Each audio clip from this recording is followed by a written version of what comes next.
All right, so let's talk about a sales pipeline versus a sales funnel. Now, so many people often get this confused. They use those words interchangeably. However, a funnel suggests the number of prospects that you're working with that steadily drops off as the sales process goes on. So, your sales funnel is guiding people through the different stages of actually becoming a paying customer, right? And with a sales pipeline, that typically is a process where leads have gone through the series of funnel stages.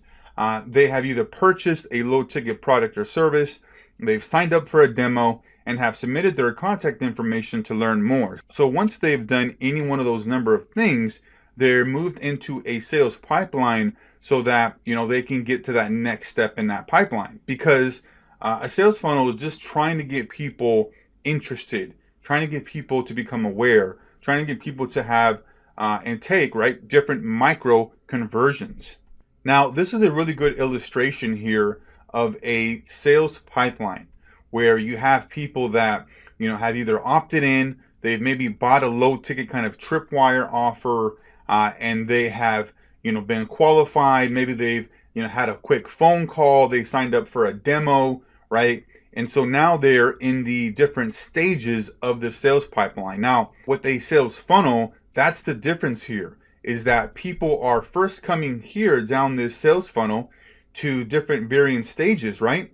And then they are, turning into and becoming actual sales prospects in the sales pipeline because they've taken a specific action.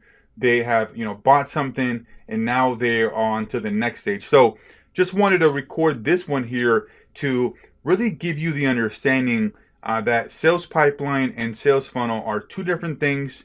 A sales pipeline is where you're putting people after they've taken a number of different steps in your sales funnel, and then now they are looking to become a long-term type of customer where you have a product or service that you're looking to present to them. So that's it for this video here. We'll see you guys on the next one. Thanks.